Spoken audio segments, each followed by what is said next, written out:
The inguinal canal is a passageway through the abdominal wall that develops in both males and females. In males, proper development of the inguinal canal is an important event for the subsequent descent of the testicle into the scrotum, from its initial site of development in the abdomen. Testicular descent takes place in two phases, the transabdominal phase and the transinguinal phase. The transabdominal phase is a passive process during which a band of mesenchyme known as the gubernaculum appears to tether the testis to the scrotum. The testis, which initially lies on the dorsal abdominal wall, develops between the peritoneum and the rest of the body wall. Between 10 and 15 weeks of development, the abdominal cavity enlarges, causing the anchored testis to be drawn downward to the mouth of the deep inguinal ring. During this descent, the testes travel in a lateral to medial direction. The transinguinal phase is an active process that takes place over a couple of days between 25 and 35 weeks of development. A finger-like evagination of peritoneum, called the processus vaginalis, pushes its way through the tissues of the developing abdominal wall. This evagination follows the course of the gubernaculum and acquires sleeve-like coverings of tissue corresponding to the various layers of the developing abdominal wall. These layers, which develop into the transversalis fascia and the internal oblique and external oblique muscles, follow the processus vaginalis and become the layers of the spermatic cord, the internal spermatic fascia, the cremasteric fascia, and external spermatic fascia, respectively. The leading tip of the processus follows along the gubernaculum and enters the scrotum. The testicle, together with the ductus deferens and testicular vessels, then follows. The testicle is able to enter into and move within the sleeve-like layers of the developing spermatic cord surrounding the gubernaculum and the processus vaginalis by compressing the tube-like processes.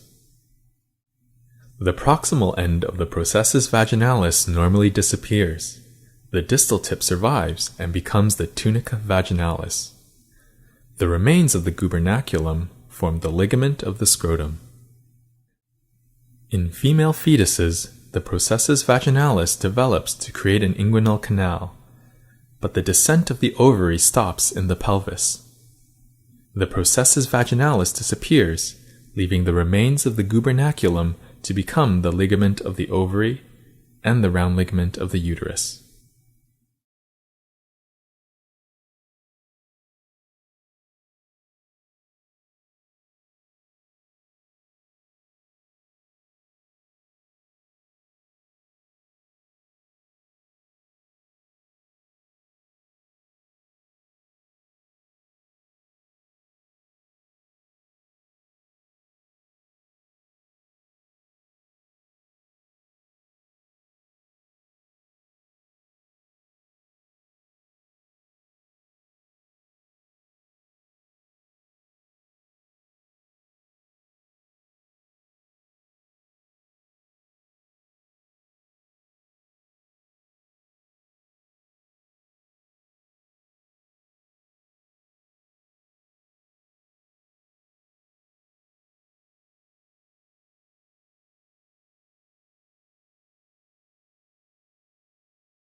Hello, this is a case of very simple case of the fimbrioplasty.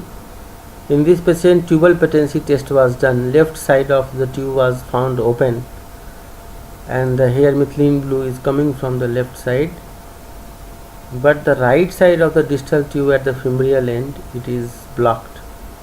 Left side, this is open, and there was dye spilling. Dilution of the methylene blue was very less, that's why the color appreciation is little difficult, but right side is completely blocked. You can see little dilatation also. So in those cases you can easily open the tube with the fimbrioplasty. One grasper has to be used to lift it, and with the help of the scissors you can just give a nick on the distal end, and then you can introduce the tip of the scissors to little bit dilate the fimbrial end. These type of fimbrioplasties are very simple to perform, and now it is opened. In those situations it has to go up to the ampulla. Here it is going completely inside, and you can easily do the now tubal patency. And again methylene blue was injected, and now the dye is coming. This is fimbrial end, and here is the spillage of the methylene blue dye is found now, and it is coming out. In those cases you should do the thorough irrigation and try to put at least 500 ml saline. We leave it in our case so that clot should not form and it should not again blocked, and this saline will be automatically absorbed. These are very simple case of the fimbrioplasty. Thank you very much.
In vitro fertilization is a process where a woman's eggs are fertilized outside her body, then placed back inside her body to help her get pregnant. A woman's reproductive system includes the vagina, cervix, uterus, fallopian tubes, and ovaries.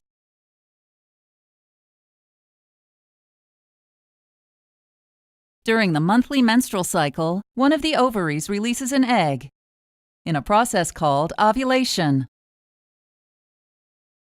After ovulation, the egg enters the fallopian tube.